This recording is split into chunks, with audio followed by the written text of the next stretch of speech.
Alléluia. Amen. On peut faire les mêmes choses, mais ce qui est différent, c'est le résultat que nous donnons à ce que nous faisons. Et demain, je me rappelais que si nous faisons de Daniel, ce n'est pas forcément pour chasser les démons. Alléluia. Ce n'est pas forcément pour prendre autorité comme on le fait. Certes, on va le faire. Mais n'oubliez pas que nous sommes reconnaissants. Depuis le premier jour jusqu'à ce moment, Dieu nous garde. Amen. On peut dire Ebenezer. Alléluia. Amen. Nous voyons ça tout au long de l'année. Et donc, durant à peine 3 semaines, si on peut jeûner pour nous rendre gloire, bien aimé, ce n'est pas une mauvaise chose. Amen. Et c'est le sens que je donne au Daniel. Amen. Amen. Mais je sais aussi que derrière ce Daniel, la main de Dieu est toujours là pour agir.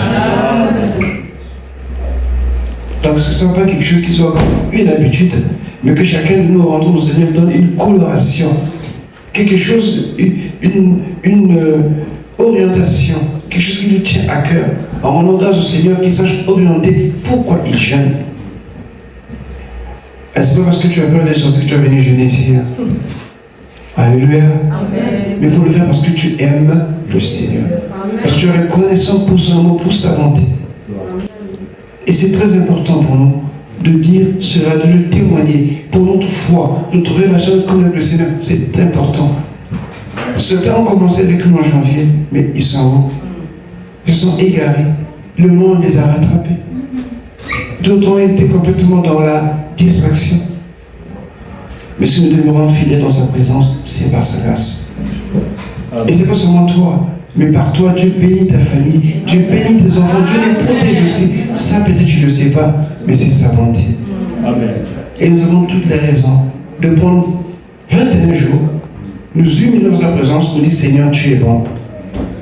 Je te suis reconnaissant et je vais faire davantage avec toi. Amen. Amen. Est-ce que tu es là? Amen. Que le Seigneur te bénisse. Amen. Donc, nous allons entrer dans une série que j'appellerai Se préparer spirituellement. Je commencerai par les armes spirituelles. Parce que durant ce jour, il y a aussi des questions de faire usage des armes spirituelles. Amen. Amen. Je ne sais pas si tu notes, mais j'ai pris le Seigneur quand tu as une bonne tête pour te retenir, mais c'est bien de noter. Parce que de temps en temps, tu peux revoir ces notes. Vous savez, Paul il disait à Timothée, quand tu viendras, n'oublie pas les parchemins. Parce qu'il a l'habitude de noter certaines choses, de lire certaines choses. Mais aujourd'hui, on a peur dans l'église de ne plus noter, de ne plus écrire. On devient des chrétiens très légers. Venir à l'église comme ça, je vous exhorte à toujours avoir de quoi noter les dimanches. C'est vrai que tous les dimanches on ne note pas, mais on ne sait jamais. Sa Bible, de quoi noter, c'est important. C'est comme si vous allez prendre le bus, vous n'avez pas votre ticket. Alléluia. Amen. Donc c'est des choses que nous devons aussi avoir. C'est vrai qu'aujourd'hui avec Internet, on est couché, on est branché, on fait quelque chose, on peut écouter. Bien aimé, ça, c'est la distraction. C'est toujours important quand tu entends, tu écris, et Dieu peut te révéler cette chose que tu es en train de noter pour toi à ce moment-là, et qui peut t'aider dans la suite. Amen. Amen. Donc je parle des armes spirituelles, et le dimanche prochain, je reviendrai sur cela, mais je parlerai des portes d'entrée, et aussi des activités des esprits impurs. Et je terminerai le dernier dimanche par les 7 étapes de la délivrance. Amen. Amen. Donc pour les armes spirituelles, Dieu a mis à notre disposition des armes efficaces et puissantes pour vaincre. Ces armes sont pour le chrétien. Elles sont destinées à la victoire. Les armes que nous avons physiquement dans le combat peuvent s'enrayer. Alléluia. Amen. Le canon peut être obsturé et puis voilà, beaucoup de choses comme ça peuvent se passer. Mais les armes que nous avons, elles sont spirituelles. Elles sont puissantes, elles sont efficaces. Alléluia. Amen. Et Dieu nous a donné Dieu est le meilleur armurier du monde. Amen. Amen. Parce que sa parole est puissante. Nous allons lire Marc 16, 17 à 18. Marc 16, 17 à 18. Nous allons essayer de répertorier ces armes.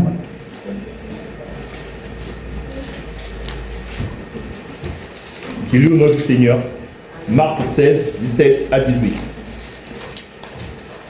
Voici les miracles qui accompagneront ceux qui auront cru en mon nom. Ils chasseront les démons, ils parleront des nouvelles langues, ils saisiront des serpents, s'ils boivent quelques breuvages mortels, il ne leur fera point de mal. Ils imposeront les mains aux malades et les malades seront guéris. Amen. Amen. Vous connaissez ça? Amen. Alléluia. Amen. Connaître, c'est une chose. Mais ce que Dieu veut, c'est que nous expérimentons ce que nous lisons. Jésus dit, voici les mains qui accompagneront ceux qui auront cru en mon nom. Le nom de Jésus. Et ceux qui croient au nom de Jésus, ils chasseront les démons. C'est pas dit que les démons vont les chasser. Non, c'est eux qui vont chasser les démons. Vous voyez bien quelle position qu'il faut tenir. Un chasseur, s'il est chassé, ça devient une proie. Amen. Amen. En position de chasseur, il chasse une proie. Il a une position de vainqueur. Une position que c'est lui qui a la force. Et devant lui, il y a une proie. Il y a quelque chose ou quelqu'un, une personne qui est en faiblesse. Et il est en force de le dominer. Et nous avons cette position en Jésus de dominer les démons. De les chasser. Alléluia. Amen. Parce qu'ils sont dans des endroits où ils ne devaient pas se trouver. Et c'est au nom de Jésus que nous les chassons. Amen. Amen. Parlerons de nouvelles langues. Ici, on nous parle du baptême du Saint-Esprit qui se fait au nom de Jésus. Ils saisiront des serpents. Et les serpents ici, je vais y revenir. Bon, c'est rare de voir des serpents ici. Alléluia. C'est très rare. Mais ici, ce ne sont pas des serpents physiques, naturels. Attention. Sinon, vous allez vous faire mordre. S'ils boivent quelques breuvages mortels, ils ne leur feront point de mal. Ça veut dire que tu peux prendre du poison à ton insu. On veut te faire du mal, tu ne le sais pas. Ces choses n'auront sur toi aucun effet. Mais toi, ne le fais pas. Parce qu'on a dit ça, que moi je prends le poison pour tu vas mourir. C'est ce qu'on appelle l'orgueil ou la présomption. La Bible dit que tu ne tenteras pas l'Éternel. Ensuite, ils imposeront les mains aux malades et les malades seront guéris. Luc 10, 18 à 19.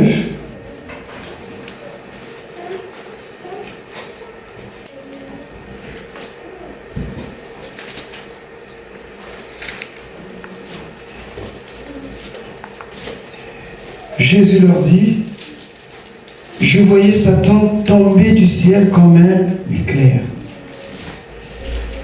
Voici, je vous ai donné le pouvoir de marcher sur les et sur. Vous êtes sûr? Et sur toute la puissance de l'ennemi. Parfois, je me demande pourquoi les chrétiens ont peur. S'ils sont conscients qu'ils ont le pouvoir sur toute la puissance, non pas un peu, mais toute la puissance de l'ennemi. Donc, tout l'arsenal du diable. Vous voyez, en ce moment, le monde est en guerre. Quand vous regardez la télévision, on vous montre des engins vraiment qui font peur. Qui ont une cadence effrénée de tir. Des bombes. Quelqu'un disait que l'armement actuel du monde peut détruire la terre 7 fois. Oui, c'est possible. Alléluia. Amen. Mais ceci n'est comparé à rien par rapport à la puissance que Dieu peut déployer dans la vie de ses enfants. C'est ce que l'ennemi fait. Et ce que nous voyons physiquement, c'est qu'une partie. Mais il fait plus, parce que il pousse les gens à s'entretuer. Et toute sa puissance, dans sa globalité, ne peut pas te nuire, ne peut rien contre toi. Alléluia. Amen. Je ne sais pas si vous réalisez cela. Ensuite, il continue de dire que et rien ne pourra vous nuire. Quelle assurance! Quelle assurance! J'ai pas dormi. C'est pas possible. J'arrive pas à dormir. J'ai peur. De qui? Des démons. Est-ce que vraiment tu es converti? Alléluia. Amen. Est-ce que tu as vraiment reçu Jésus? Je ne dors pas. J'entends des voix. J'entends des pas. Je ne dors pas. Mais tu as au nom de Jésus reçu l'autorité. Amen. Et qu'est-ce que tu fais? Ce monsieur qui dort, un voleur rentre chez nous. Sa femme le réveille et dit, il y a quelqu'un dans la maison. Il dit, oui, je sais, mais fais-en semblant de dormir parce que je ne sais jamais. Alléluia. Non, le chrétien dit non. Le voleur spirituel dit non. Je me lève au nom de Jésus. C'est vrai, physiquement, tu peux avoir peur, mais comme tu es chez toi, tu as le droit. Amen. C'est vrai que le voleur, quand tu es dans une maison, il sait qu'il n'est pas chez lui. Et il est toujours en alerte d'un mouvement, d'un bruit pour détaler. Mais là, si toi, tu ne le sais pas, tu fais semblant de coucher, mais il va te prendre. Mais oui, tu vas à la police, tu vas faire une déclaration. Moi, j'attends, tu auras tout perdu presque. Amen. Amen. Connaître ses droits, c'est important. Et les droits impliquent aussi des devoirs. Nous aimons les droits, mais les devoirs, on ne les aime pas vraiment. Ensuite, nous continuons 2 Corinthiens 10, 3 à 5. C'est souvent des versets que nous serons familiers durant tout ce moment de jeûne. 2 Corinthiens 10, le verset 3 à 5.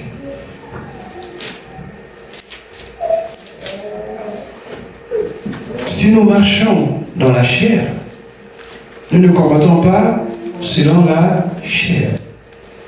Paul met des limites au combat. Il ne faut pas mélanger. Alléluia.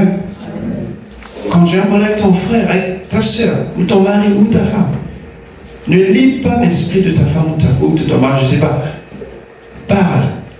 Parce que ça, c'est naturel, c'est physique. Trouvez un compromis. Pardonnez-vous, mais cherchez un terrain d'entente. Amen. Tu ne vas pas partir de ton coin, au nom de Jésus, je vais te lier. Non.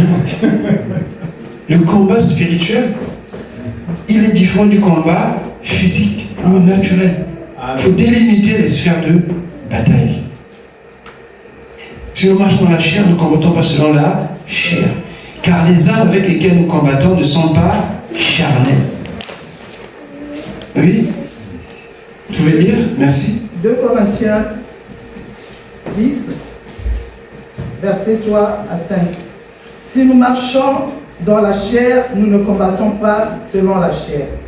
Car les armes avec lesquelles nous combattons ne sont pas charnelles, mais elles sont puissantes par la vertu de Dieu, pour renverser les forteresses.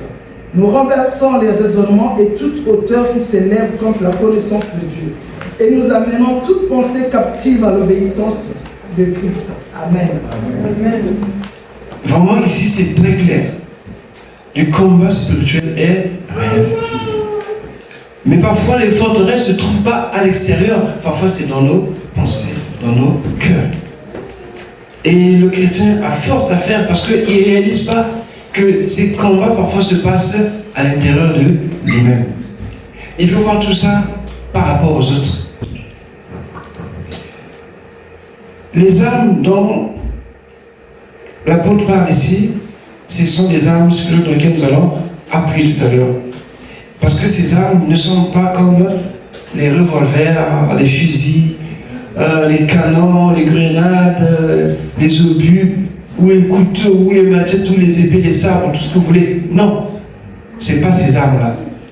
Mais nos âmes, à nous, elles sont spirituelles. Amen. Elles dépendent de la parole de Dieu et de l'Esprit de Dieu. Parce que le combat ou les armes que nous avons pour combattre ne consistent pas à aller porter main sur ton frère, sur ta soeur, ou bien aller brûler quelqu'un. Non. Le combat, il est spirituel. Et étant un combat spirituel, il faut aussi des armes spirituelles. Quand on parle des forteresses, quand on parle des raisonnements, quand on parle de la connaissance de l'homme et aussi de la pensée, on est là dans une sphère qui concerne l'homme, mais aussi les esprits. Parce que l'homme est un être qui a un corps, une âme et un esprit. Et en dehors de l'homme, il y a aussi d'autres personnes, mais qui n'ont pas un corps physique, mais qui ont aussi ces mêmes caractéristiques que l'homme, notamment l'esprit impur, ou encore les démons. Même Satan aussi, c'est une personne. Rappelez-vous pour ceux qui ont fait des cours d'affirmation. Alléluia. Amen. Et donc, ce domaine les concerne et nous concerne également. Parce que quand nous voyons les forteresses, c'est tout ce qui est construction, c'est la plupart, ici encore oui, mais il y a longtemps de cela, la plupart des villes étaient fortifiées, à l'image de Jéricho. Amen. C'est une ville qui est entourée, protégée. Ce qu'on appelle des villes forteresses. Parce que dans le temps des forts, c'était des points où les militaires pouvaient avoir de réunions pour se reposer, aussi pour préparer une attaque ou une défense. Donc c'est des lieux imprenables qui étaient des lieux de sécurité et des lieux où ils pouvaient élaborer des plans ou faire beaucoup de choses. Et après, il y a eu des villes qui ont été construites sur ce modèle. Donc en même temps, ils pouvaient se défendre et aussi attaquer. Notamment ici, on a le château à côté. Amen. C'est un peu l'image de la forteresse. Parce que pour s'attaquer au château, il faut vraiment bien s'armer. Et c'est pas facile de la battre. Et ça parle aussi de ce qui se passe dans la mentalité des gens. Ça parle aussi de ce que nous pensons, nous croyons. Parfois c'est des fausses croyances. Parfois ce sont des fausses opinions qui sont ancrées en nous. Et on croit connaître Dieu par rapport à ces choses. Alléluia. Amen. Non, mais pour moi, Dieu, c'est comme ça. Il y a des gens qui pensent que prier en langue, il faut qu'une des choses ait été tout traverse pour prier en langue. Mais non. Parce que tu penses que dans ta tête, c'est comme ça. Mais la parole de Dieu ne dit pas ça. Alléluia. Amen. Il y a parfois des idées qu'on a reçues qui sont là dans la tête et qui forment une forteresse. Mais ce genre de choses, durant ce jeûne bien-aimé, que tu arrives à les discerner et à les briser. Et ensuite, on parle des raisonnements. Le raisonnement, généralement, c'est la raison.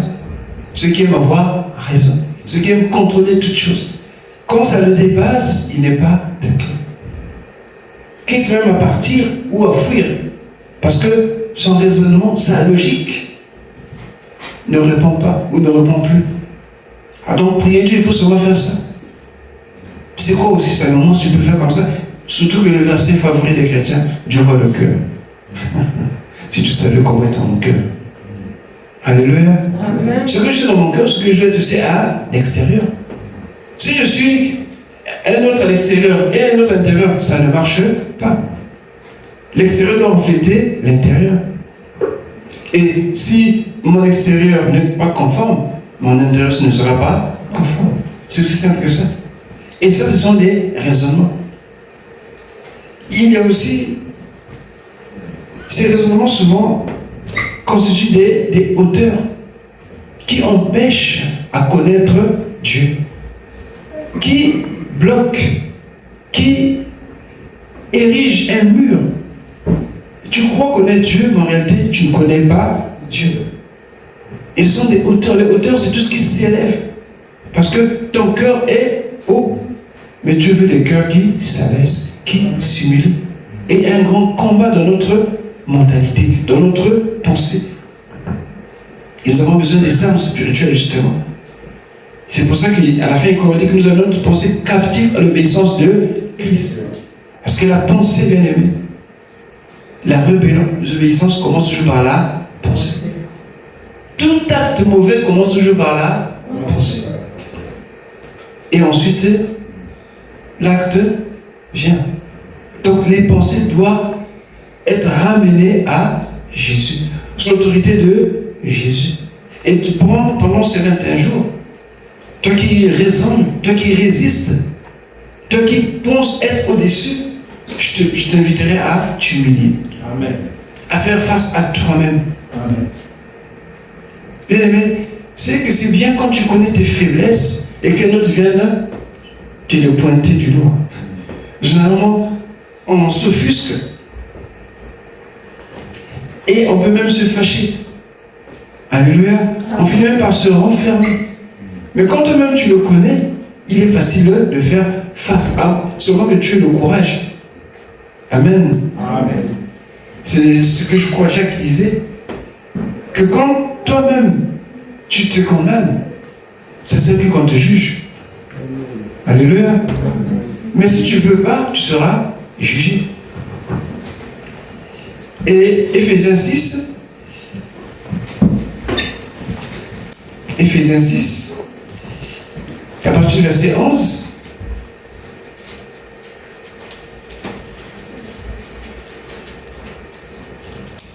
Ici, on nous parle de l'armure du chrétien. C'est aussi des armes. Parce qu'un militaire, quand il va au front, il est toujours équipé et il ne va pas comme ça. Il a un équipement spécifique. Amen. Amen. Éphésiens 6 à partir du verset 11 jusqu'au verset 18. Éphésiens 6, 11 à 18. Revêtez-vous de toutes les armes de Dieu, afin de pouvoir tenir ferme contre les ruses du diable. Car nous n'avons pas à lutter contre la chair et le sang, mais contre les dominations, contre les autorités, contre les princes de ce monde de ténèbres, contre les esprits méchants dans les lieux célestes. C'est pourquoi, prenez toutes les armes de Dieu, afin de pouvoir résister dans le mauvais jour, et tenir ferme après avoir tout surmonté. Tenez donc ferme. Ayez à vos reins la vérité pour ceinture. Revêtez la cuirasse de la justice. Mettez pour chaussure à vos pieds le zèle que donne l'évangile de paix. Prenez par-dessus tout cela le bouclier de la foi, avec lequel vous pourrez éteindre tous les traits enflammés du malin. Prenez aussi le casque du salut et l'épée de l'esprit, qui est la parole de Dieu. Faites en tout temps par l'esprit toutes sortes de prières et de supplications. Veillez à cela avec une entière persévérance et priez pour tous les saints. Amen. Amen. Que le Seigneur te bénisse. Amen. Toute l'armure du chrétien, dont Dieu veut que nous soyons revêtus. Quand tu laisses une partie, tu n'es pas protégé. Amen. Et au combat, tu peux être touché. Ceux qui disent que non, moi je suis, c'est bien. Mais tant que tu vis, tu respires, tu marches, tu n'es pas à l'abri. Tout peut arriver. Amen. Tant que Dieu ne nous a pas encore appelés, tout peut arriver. On a vu des hommes, des femmes qui ont fait beaucoup de choses dans le Seigneur, mais qui à la fin n'ont pas bien fini. Oui. C'est pourquoi on doit toujours être prudent, toujours nous revêtir de l'armure de Dieu. À tout moment, à tout instant. Tu peux être bûché au boulot, dans la rue, dans ta maison, dans ta famille, à n'importe quelle occasion. Et parce que le diable est comme un lion rugissant. Il rôde. Et quand tu vois que tu n'es pas bien couvert, tu n'es pas bien protégé, il peut lancer des attaques. Et nous sommes dans un moment pratiquement où les attaques doublent ou redoublent. Parce que c'est un moment où les gens perdent un peu la vigilance. Parce qu'il y a des moments qui arrivent de fin d'année, des retrouvailles, et on est un peu comme distrait. Et c'est là que l'ennemi profite justement de rentrer et de détruire. Mais nous devons essayer de faire très attention. Et ici, Paul revient pour dire que nous n'avons pas à lutter contre la chair et le sang. Le combat n'est pas physique. Ce n'est pas d'individu à individu. Même si je dis que je suis venu jeter l'épée, un feu, que les gens auront des ennemis de la même famille. Mais ça, c'est notre contexte. Mais ici, le contexte, c'est que le combat que nous avons, c'est un combat spirituel que nous devons mener. Que tu le veuilles ou non, tu es engagé dans le combat spirituel. Dans le Seigneur ou dans l'esprit, il n'y a pas de Suisse. Alléluia. Il n'y a pas d'état neutre. Où tu es avec Dieu, ou tu es contre le Seigneur. Ne dis pas que moi je ne fais jamais rien de mal. Même si je ne fais jamais rien de mal, si tu es avec Jésus, tu es contre Jésus. Si tu n'es pas avec le diable, tu es avec Dieu. Il n'y a pas de neutre. Alléluia. Amen. Les dominations, les autorités, les princes de ce monde de ténèbres, l'esprit de méchant de céleste, il y a une sorte de hiérarchie qui est là. Tout de part, Jésus nous parlait, dans ce Corinthiens, on a parlé des forteresses, des raisonnements, des hauteurs et de la pensée. Et lorsqu'on fait un parallèle avec ce qu'on vient de lire, on voit qu'il y a des niveaux où l'ennemi, ou bien les attaques se font, que ce soit sur l'individu ou bien sur les nations. Ce sont des sphères d'autorité. Parce que le diable aussi est organisé. Alléluia. Et il n'attaque pas comme ça. Il ne vient pas comme ça, il attaque, non. Il est bien structuré lui aussi. Parce qu'il a un but. Et dans ce que nous voyons dans l'homme, ici, quand Paul y parle ici, c'est vrai qu'il était en prison. Il voyait les gars, tous deux, comment ils étaient revêtus, comment ils étaient. Il a voulu dire aux chrétiens que faites attention, vous devez vous aussi vous armer spirituellement. Donc il fait un parallèle avec l'armure normale d'un soldat romain et l'armure spirituelle pour un chrétien. Parce que le combat est imminent. Le combat, ce n'est pas un combat qui est à venir, mais il est réel. Amen. Et dans la suite, il énumère les armes que nous devons avoir sur nous. Et dans ces armes, il les cite, il parle à partir du verset 14 au verset 17. Et je crois que ces armes, vous les connaissez. Amen. Amen. Ensuite, le dernier verset que nous allons lire, c'est Apocalypse 12, le verset 9 et 11 à 12. Apocalypse 12, 9, verset 9, ensuite le verset 11 à 12. Apocalypse 12, le verset 9 pour commencer. Et il fut précipité, le grand dragon, le serpent ancien appelé le diable et Satan, celui qui séduit toute la terre. Il fut précipité sur la terre, et ses anges furent précipités avec lui. Amen. Amen. C'est le verset 9. Merci. En fait, ici, je voulais dire une chose. C'est Apocalypse 12, le verset 9. Si vous avez suivi, tu peux rester debout, frère Kevin. On nous dit, il fut précipité le grand dragon. Ensuite, l'autre nom, c'est le serpent ancien, appelé et Satan. Alléluia. 4, non. C'est la plénitude. Tous les aspects du diable sont ici nommés. Aujourd'hui, les gens pensent que le diable, c'est une réalité, c'est une personne. Ne vous trompez pas. Alléluia. Amen. Tous ces noms qui sont donnés ici, c'est comment ils se manifestent, comment c'est à travers les âges qu'aujourd'hui. Il y a une année de cela, je ne sais pas si ça remonte à 10 ans, ou bien un peu plus, le monde entier c'est pratiquement le dragon. Il y en avait partout, tous les t-shirts, que ce soit des hommes, des femmes. Et les gens aimaient cette image. Si tu as plein de choses, tu as eu un dragon, ça n'allait pas. Il y avait même des boucles d'oreilles de dragon. Regardez même chez les femmes, souvent, vous avez des bijoux de serpent, non? Vous voyez? On aime bien ça, non? Bon, c'est vrai que c'est un bijou, ok, on ne va pas aller dans... Mais faites attention parce qu'il y a des messages codés que peut-être que vous ignorez, mais le monde spirituel qui est bien réel. Ne vous y trompez pas. C'est pas parce que c'est des choses que vous négligez. Il y a un message puissant. Et chaque fois, tu es tourmenté dans ta vie parce que tu ne sais pas ce que tu portes. Tu ne sais pas quelle porte tu as ouverte dans ta vie. Alléluia. C'est subtil, mais le diable, c'est le maître de la subtilité. Il passe, il est très subtil, il est très fin, il sait comment arriver à ses fins. Alléluia. Amen. Et faisons excessivement attention. À force de considérer toutes choses normales, on finit par s'endormir. C'est pour ça qu'il dit veillez, veillez, veillez. Si vous me disiez que la Bible que le dimanche à l'église, c'est sûr que vous dormez. Parce que vous n'allez pas détecter, vous n'allez pas comprendre les pièges, vous n'allez pas comprendre les manigances que le diable est en train de faire aujourd'hui. Il y a des années encore plus loin, tout ce qui était images sataniques était repoussé.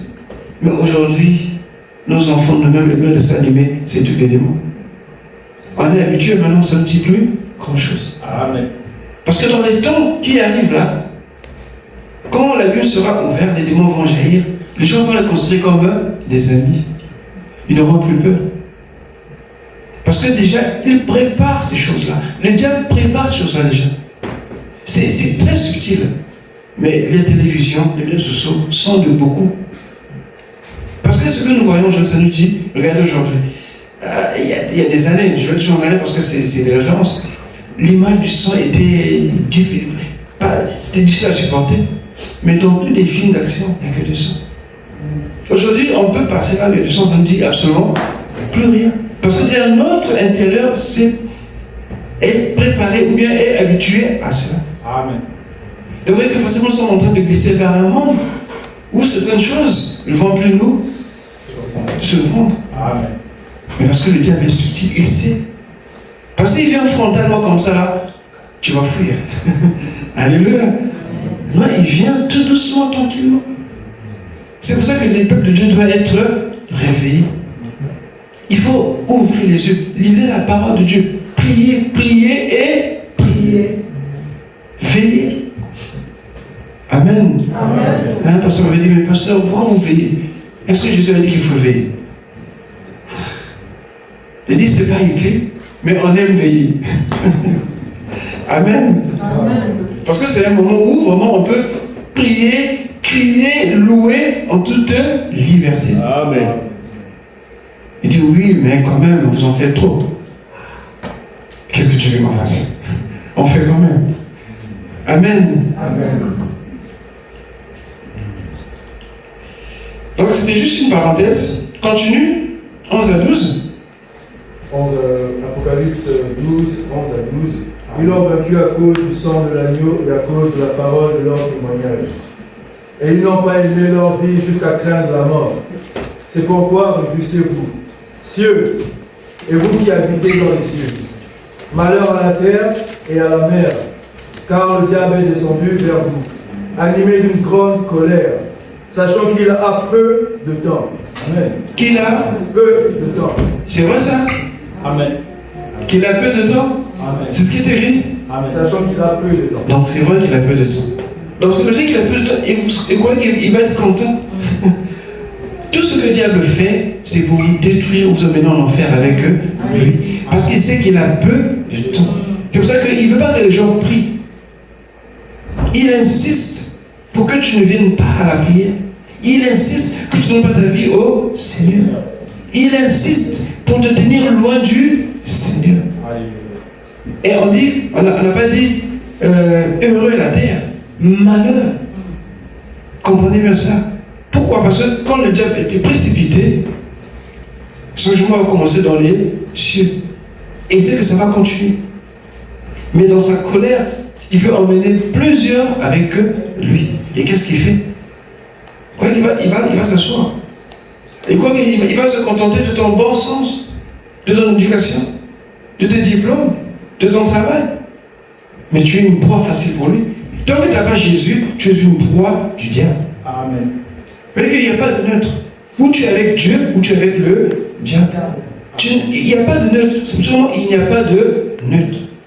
Même si tu fais des bonnes œuvres, même si tu fais des mauvaises œuvres, ça n'a rien à voir. Ou tu es avec Dieu, ou tu es contre Dieu. Mais le diable, c'est une mission. Il vient, il est très actif parce qu'il a très peu de temps. Son temps, lui, il le voit par rapport à nos années. Son temps, lui, il le voit par rapport à l'éternité. Et il sait que son jugement a été déjà arrêté. Et qu'est-ce qu'il va faire? Il va séduire, c'est son travail. Par la ruse, il va arriver. Beaucoup sont détruits, beaucoup sont déconnectés de Jésus. Pourquoi? Parce que le diable les a remplis. Tenez Judas qui était avec Jésus. Elle dit que le diable est rentré dans Judas. Judas était avec Jésus. Ne pense pas que parce que tu es à l'église que rien ne peut t'arriver. Mais tant que ta vie n'a pas été complètement donnée à Jésus, que tu n'as pas la crainte de Dieu, que tu n'as jamais confessé le Seigneur publiquement, tu peux être potentiellement une cible pour le diable.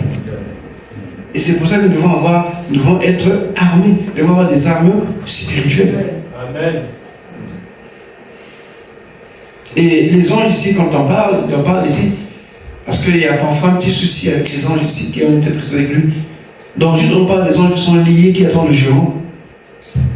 Mais les démons, on ne sait pas vraiment d'où ils viennent. On suppose que c'est le tiers qui est tombé avec le diable. Amen. Parce que là, il n'y a pas un détective qui nous a dit que vraiment c'est avec preuve à l'appui. Mais c'est fort pour que ce soit ceux qui l'ont suivi dans sa chute. Mais les démons sont plus ou moins libres. Amen. Amen. Les esprits que Dieu a enchaînés, certainement que c'est des esprits que Dieu ne veut pas libérer parce qu'on ne sait pas ce qui devait arriver. Mais si Dieu l'a fait, c'est parce qu'il nous aime.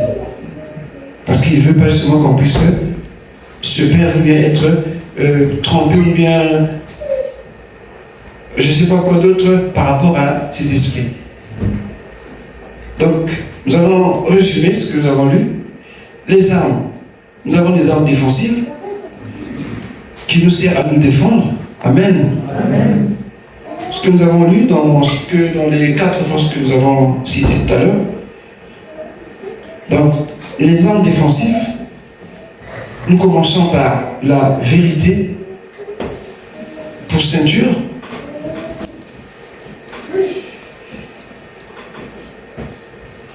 Dire la vérité, aimer la vérité, c'est aimer Jésus. Amen. Parce que Jésus est la vérité. Moi, ça m'a dit que moi, je lui dis des vérités. Mais en disant des vérités à ton frère dernier méchant, tu vas parler de Jésus comme ça. Il n'y a pas de vérité en dehors de Jésus. Quand Jésus est dans ton cœur, tes paroles seront des paroles de grâce, des paroles de paix. Il n'y aura pas de mensonges. Il n'y aura pas aussi de faux témoignages. Il n'y aura pas aussi du commérage. Et tout ce que la bouche peut proférer. Non. Tu diras des choses selon la vérité. Amen. Deuxième arme défensive, c'est la cuirasse. La cuirasse de justice. C'est-à-dire tu dois être intègre dans tes voies. Amen. Ne sois pas double. Amen. Sois droit. Tu souris avec le frère, et le frère tourne le dos, tu commences à dire de mauvaises choses. Mais non, ce n'est pas comme ça. Sois droit. Il ne faut pas que tu sois comme ça, comme... Non. Que ton oui soit oui. Que ton non soit non. Ne dis pas que non, mais j'avais dit ça parce que, mais tu sais, en réalité, c'est pas ce que je dis. Mais voilà, ben non. Sois droit. La force de la cuirasse, on sent la cuirasse était très rudimentaire et aujourd'hui la cuirasse ressemble un peu à un gilet pare-balles. Vous savez, la cuirasse avait la faculté ou à cette capacité où le gilet pare-balles de protéger les zones vitales en nous, notamment les poumons et le cœur. Vous voyez, c'est des zones qui sont très très, très, très, très importante pour notre corps. Et une partie aussi du bas-ventre. En fait, ça parle des émotions. Ça parle des sentiments. Alléluia. Amen. Ça parle de ce que nous pouvons ressentir au plus profond de notre être.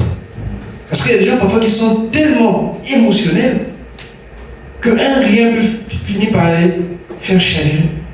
Mais que ça soit gardé par la parole de Dieu. Quand tu entends quelque chose, ne t'alarme pas, ne crie pas, ne saute pas, ne t'affole pas. Qu'est-ce que Dieu dit? Il y en a qui ont des tensions, qui développent des tensions, qui développent l'hypotension, qui ont des palpitations, d'autres qui font des malaises parce qu'il a une nouvelle, il a reçu quelque chose comme ça.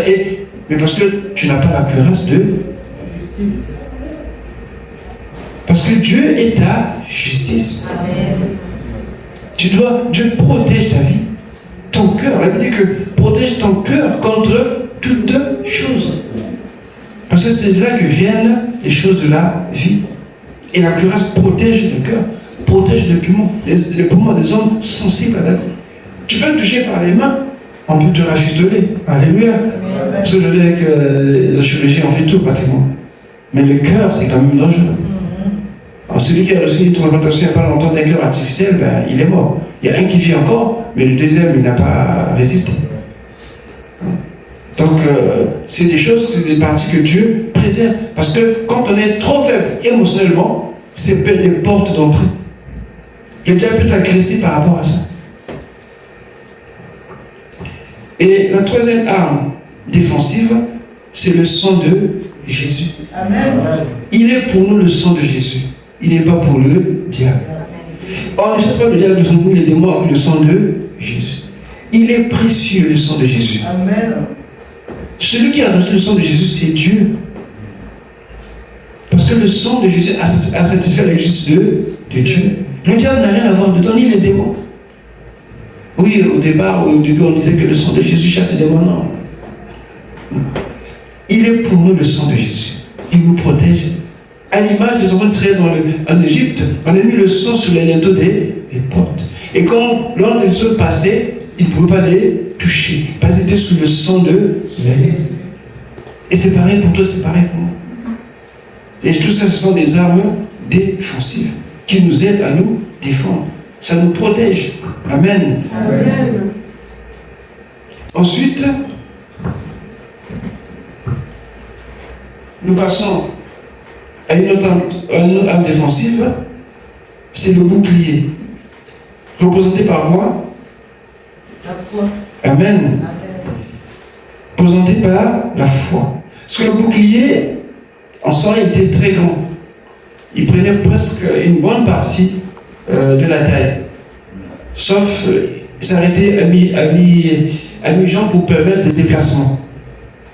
Vous savez que le bouclier, ça te protège dans son ensemble. Et la foi, justement, nous aide à faire face à l'ennemi. Quand il nous agresse, quand il nous attaque, par la foi, on résiste. Le bouclier résiste. Alléluia. Amen. Il oppose une résistance. Il est toujours en avant et le corps est un peu en arrière. Et le salut, représenté par quoi? Par le casque. Amen. Le casque qui sert à quoi? À protéger la tête. Pourquoi la tête? Les pensées. Amen. Donc nous avons lu que les pensées devaient être gardées, devaient être ramenées captives à Jésus. Amen. Parce que les pensées, quand tu ne tiens pas tes pensées en place, bien aimé, c'est une sorte de porte de Pandore qui s'ouvre. Parce que nous péchons beaucoup par les pensées. Amen. Nous pensons souvent. Et à la fin, on se dit, mais c'était pas ça. Mais je pensais. Qui t'a dit de penser? Et toujours par les armes défensives, nous avons le nom de Jésus. Le nom de Jésus, il nous protège. Et nous avons aussi l'adoration. Certains n'arrivent pas à différencier l'adoration et la louange. L'adoration, c'est quand tu contemples Dieu. Amen. Quand tu dis à Dieu ce qu'il est, c'est-à-dire sa nature. Compatissant, riche en bonté, lent à la colère. Il est miséricordieux, il est bon. Alléluia. Amen. C'est un Père. Voilà, toutes ces bonnes choses que tu dis à son égard, ça c'est adorer Dieu. Qu'il est merveilleux. Quand on adore le Seigneur, on est protégé. Amen. Amen. Et à côté de cela, nous avons des armes offensives. Ça c'est connu des intercesseurs. Amen. Est-ce qu'il y a des intercesseurs dans la salle? Amen. Amen. Commençons par la motivation. Ce que la Bible appelle le zèle de l'évangile. En d'autres mots, la bonne volonté. À faire quoi? À servir Dieu. À annoncer le message. À témoigner Jésus. À être fidèle aux réunions. Alléluia. Tu as cette bonne volonté, tu as ce zèle. N'attends pas toujours qu'on vienne te réchauffer chaque fois au micro pour aller à l'église. Tu es toujours chaque fois rassis, chaque fois. Mais non, sois toujours frais. Alléluia. Amen. Et toujours du zèle et la bonne volonté. Elle dit que là, une bonne volonté, il y a toujours une issue, il y a toujours un chemin. Moi, j'ai toujours gardé en tête une sœur qui avait fait, pour donner une image, une distance assez considérable pour venir au culte. Ça s'est passé au Congo il y a longtemps. Elle a quitté presque, elle a fait presque autant de kilomètres, je ne sais pas si je peux dire d'ici, alors là, comment je peux dire ça? Dépasser la foncée, si vous voyez ce que je veux dire, un peu plus loin, à pied. Parce qu'elle voulait venir à l'église. Et toute l'église s'est levée pour cette sœur. Et tout le monde s'est proposé pour la raccompagner. Parce que ça avait touché les gens. Et toi qui es à 2 mètres pour venir, il faut qu'on te secoue. Et par contre, tu me dis, ah, laisse-moi, qu'est-ce qu'il y a? Non. Alléluia. Il faut avoir la bonne volonté. Et quand tu manifestes une bonne volonté, tu agresses le diable, tu attaques le diable. Tu l'éloignes de toi. Amen. La deuxième arme offensive, c'est l'épée de l'esprit, qui est la Parole de Dieu. Alléluia. Amen. Il faut avoir la parole de Dieu. Tu peux prier, mais sans parole de Dieu, ça n'a pas d'impact. Non, Amen. ça n'a pas d'impact. Parce que le Seigneur veille sur sa parole. Amen. Tu peux pour toi dire tout ce que tu veux dire, mais toi, quand la parole de Dieu, c'est comme des coups de paix dans l'eau. Ça ne va rien faire. Le diable va attendre que tu finisses de faire ta récitation. Et il va venir en toute hâte pour t'attaquer. Il y a aussi l'intercession. Prier pour les saints. Qui prie pour les gens ici. Amen. Qui prie pour l'église. Amen. Alléluia. Amen. C'est bien de prier pour les autres bien-aimés. Je vous dis que c'est très bien de prier pour les autres. Amen. Dieu aime ceux qui prient pour les autres. Amen. Nous prenons du temps à prier pour nous-mêmes. C'est peut-être pas mauvais. Mais essayez de t'oublier. Prie pour les autres. Essayez de voir dans l'église ce que Dieu te met à cœur. Prie. Commence à prier. Tu vois que ta vie de prière va prendre du volume. Parce que quand on prie pour soi-même, généralement, on connaît tellement bien sa vie qu'on a tellement tout dit au Seigneur et à la fin, on n'a plus rien à dire. Après, des Seigneur, tu connais toutes choses. Non. Commence à prier pour les autres. Frère, soeur, prie. Tu connais tes fautes comme tes soeurs, tu connais son problème, prie. Même si tu ne connais pas pour tout, mais prie pour le bien-aimé. Alléluia. Amen. Pour les autres, prie pour l'église, prie pour la vie. Même si pour ton chef tu ne l'aimes pas, mais prie quand même pour lui aussi. Amen. Il faut prier pour les autres. Que Dieu les sauve, que Dieu les délivre. Et il y a aussi la louange comme arme offensive. Amen. Néhémie était réputé dans la louange. Mais depuis un temps, j'ai l'impression que parfois c'est comme ça. Ça monte, ça descend, ça monte, ça descend. Amen. Amen. Est-ce qu'on peut louer le Seigneur? Amen. On le fera à la fin du jeûne. Amen. Amen. La louange aussi. Parce que la louange, tu n'es pas passif, un peu comme l'adoration. Mais la louange, tu es debout. Tu peux marcher en dehors du Seigneur. Tu peux sauter. Alléluia. Amen. Il y a aussi l'onction. C'est-à-dire, le Saint-Esprit, il te donne la capacité de prier, de résister, de prendre position. C'est-à-dire, l'onction te donne un revêtement, un caractère. Rappelez-vous de David, quand il a reçu l'onction, c'est là qu'il est parti combattre Goliath. Amen. Amen. Et toujours, les armes offensives, il y a aussi le nom de Jésus. Il est en même temps offensif et défensif.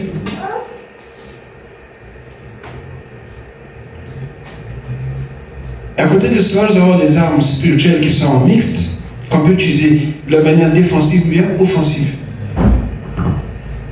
Il y a la prière, surtout la prière en langue. Romains 8, verset 27, 1 Corinthiens 14, verset 2, ensuite 14 et 15. Je ne sais pas si on peut les mettre au tableau. On peut les projeter, c'est parlant. La prière, Romains 8, 26 à 27, 1 Corinthiens 14, verset 2, et le verset 14 à 15. Prier par l'esprit, c'est important. Ça t'exerce.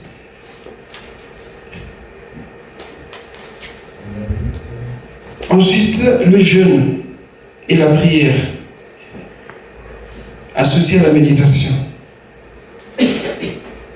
Nous avons Néhémie 1, le verset 4, et Matthieu 17, le verset 21.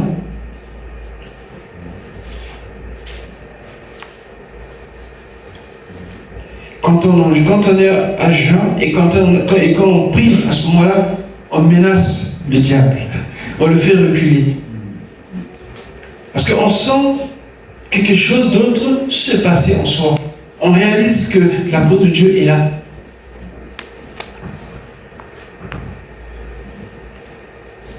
En réalité, c'est pas que quand tu jeûnes que tu pries que Dieu vient. Non, Dieu est toujours là. Mais en fait, tu réalises ou tu atteins une autre dimension qui te fait comprendre que quelque chose s'est passé en toi. Que tu as un autre accès dans la présence du Seigneur. Et aussi proclamer la parole de Dieu, nous proclamons sa parole de Dieu. Avoir toujours la parole de Dieu dans ton cœur. Quelque chose ne va pas. Ne dis pas mon oncle, oh grand-père, non. Cite un verset, dis une parole de Dieu. Et là, parfois, quand tu trébuches, c'est un jurement qui sort. Oh Seigneur. C'est compliqué. Ayez la parole de Dieu. Amen. Qui doit toujours sortir de votre bouche. Hébreux 13:6. Jérémie 1, verset 10 et verset 19.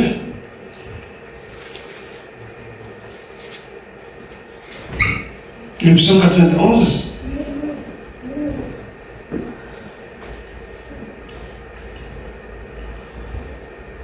Ces armes, on peut les utiliser dans la défensive comme dans l'offensive.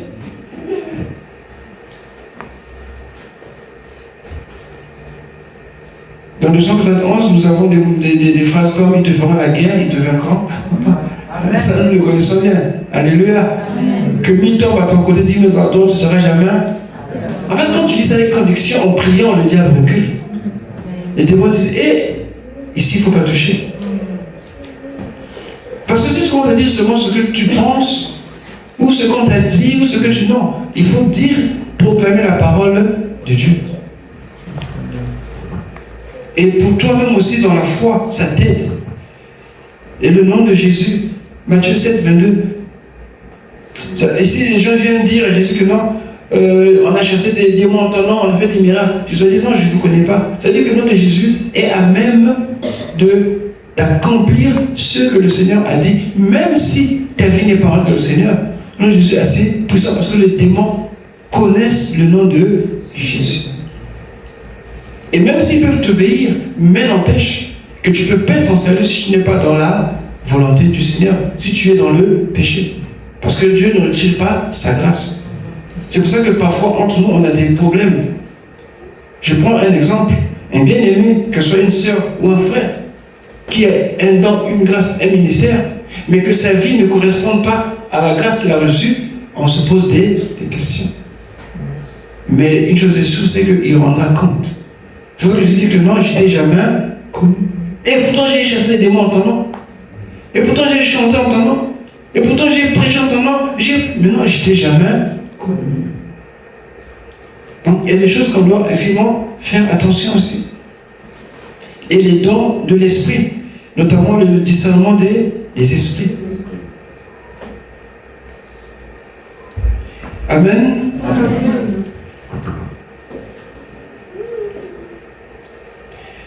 Et je finirai par te donner 4 choses que tu dois faire, que tu dois expérimenter. Notamment, un chrétien est appelé à accomplir ou à faire une de ces choses dans le combat. Premièrement, chasser les démons.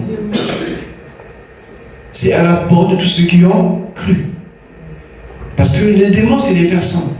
Même si vous ne les voyez pas, mais elles existent. Ce sont des personnes qui ont des caractéristiques. Ils ont des personnalités. Ils peuvent avoir peur, ils peuvent se réjouir, ils peuvent parler, ils font ce que les hommes aussi, ou les personnes font. Donc ne pensez pas que c'est une force mystérieuse, non. Parce que dans le courant spirituel, quand tu ne connais pas, bien aimé, tu peux être malmené. Quand on parle d'un démon, Jésus s'adressait aux démons, ce n'était pas à des murs, mais il s'adressait à des gens, à des personnes qui étaient censées l'entendre, l'écouter et obéir. Amen. Donc le chrétien doit le savoir. Qu'un démon, ce n'est pas une force impersonnelle ou bien une sensation comme ça, non. Chasser les démons. Et deuxièmement, prier pour les malades en leur imposant les mains. Amen. Qui le fait ça? Amen. Alléluia. Amen. Je vous invite à le faire. C'est un ordre que Jésus a donné à tous ceux qui ont cru en son nom. N'attendez pas que vous ayez un certificat ou bien un titre délivré par le ministère de l'Intérieur ou du travail. Ça n'a rien à voir. Jésus l'a dit, ça me suffit. J'impose les mains. Amen. Et ensuite, marcher sous les serpents et les scorpions. Et sous toute la puissance de l'ennemi. Alors ici, je vais m'arrêter un peu. Vous savez que les serpents, l'image des serpents, c'est vrai. On a vu comment on appelait Satan, le grand dragon, le serpent ancien, le diable et Satan et tout sans son nom. C'est par ces manifestations qu'il attaque. Mais ici, le serpent dont on parle ici, Jésus parle aux chrétiens que les serpents qui saisiront les serpents. L'image que j'ai, c'est Moïse, quand Dieu l'a dit, saisis. Alléluia. C'est-à-dire que Moïse, tu as autorité sur le serpent. Tu peux le saisir. Mais pour Moïse, c'était naturel, physique. Mais chez nous, c'est pas ça. N'allez pas toucher les serpents, s'il vous plaît. T'es pas le pasteur a dit ça, non. C'est pas ce que je veux dire. Ici, on est dans un cadre spirituel. Vous savez, le serpent, quand il attaque par la ruse, il attaque par la séduction. Tu es chrétien, mais tu peux être séduit, tu peux être trompé. Alléluia. Amen.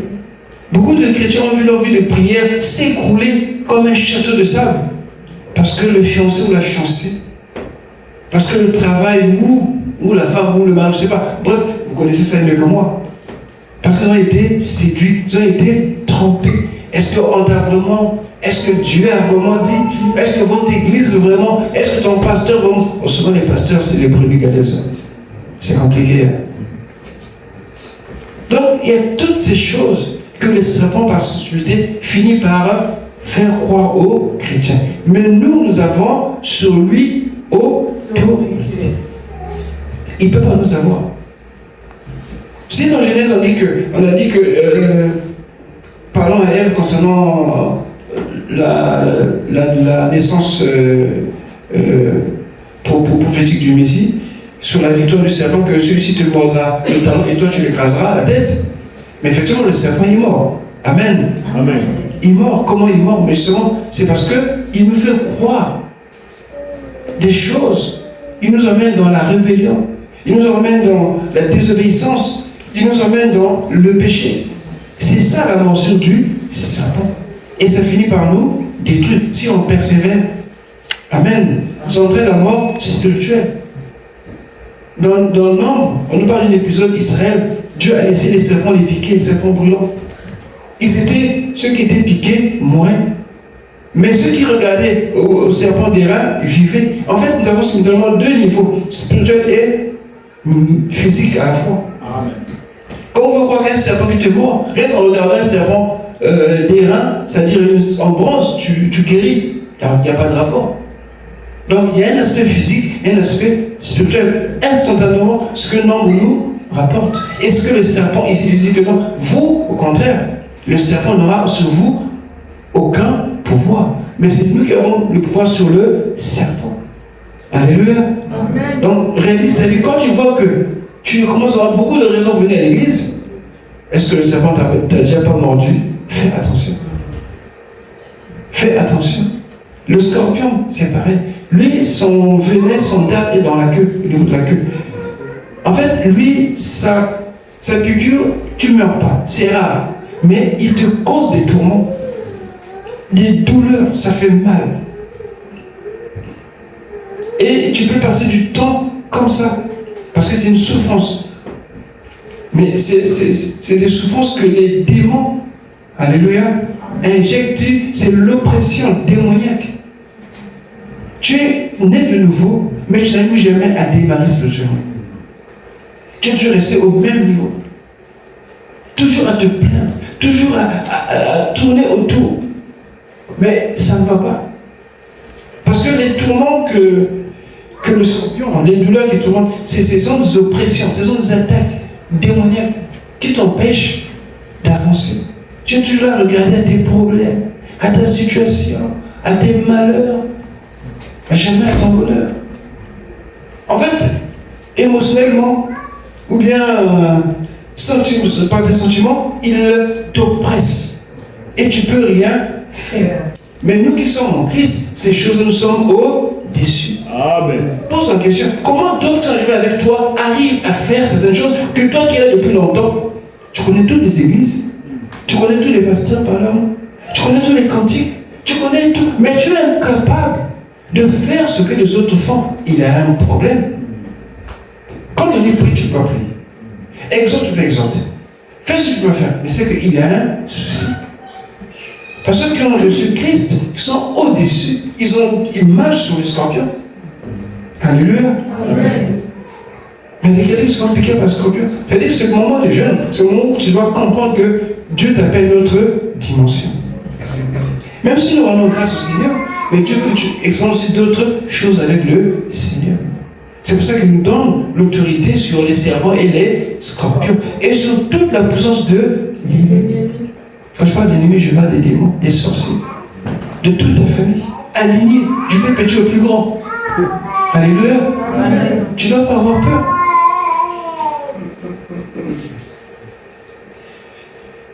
Donc, ce que je voulais partager avec vous ce matin, sur le message de service, j'ai mis un peu de temps, c'est normal, je vais aller doucement. Amen. Amen. Et donc, dimanche prochain, nous allons poursuivre avec les activités des esprits impurs. Et nous clôturons par les 7 étapes vers la délivrance. Amen. Amen. Nous pouvons nous lever, s'il vous plaît.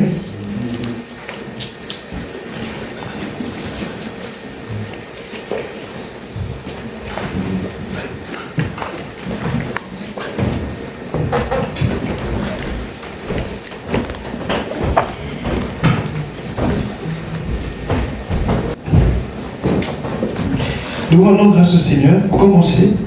Et pendant que nous allons rendre grâce au Seigneur, j'aimerais que tu te revoies. Que tu essaies de te projeter.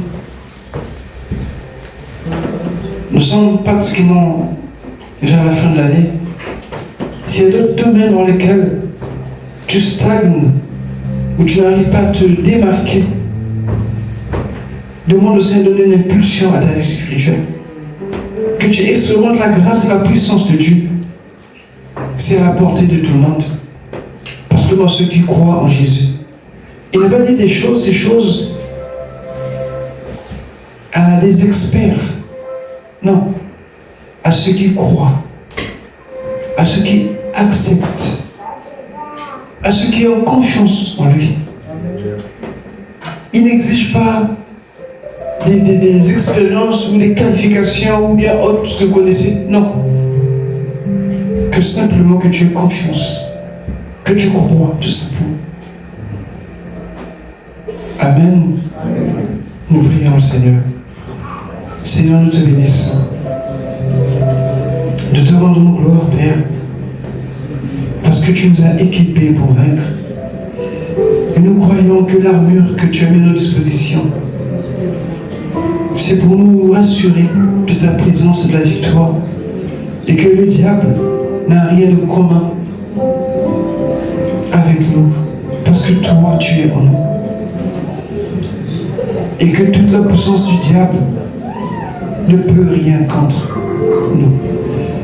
Car tu as donné à l'Église les clés, l'autorité, et que les portes de l'enfer ne pourront jamais prévaloir contre l'Église. Père, demande que ma vie connaisse un autre tournant. Décide cette fois-ci que je puisse expérimenter ce que je n'ai pas encore fait jusque-là. Je veux rentrer dans une dimension où ta parole amène à l'accomplissement ce que ma bouche décrète. Oui, Seigneur, je sais que toi qui as fait la promesse, tu es fidèle pour la tenir et que ta parole est puissante. Et je le crois de tout mon cœur. Et je te prie pour mon frère, pour ma soeur, aujourd'hui présent en ce moment, qui n'ont pas encore expérimenté la puissance du ressuscité, d'ouvrir leur cœur, qu'ils acceptent et qu'ils reçoivent ta parole. Et de nous emmener à une autre dimension. Une dimension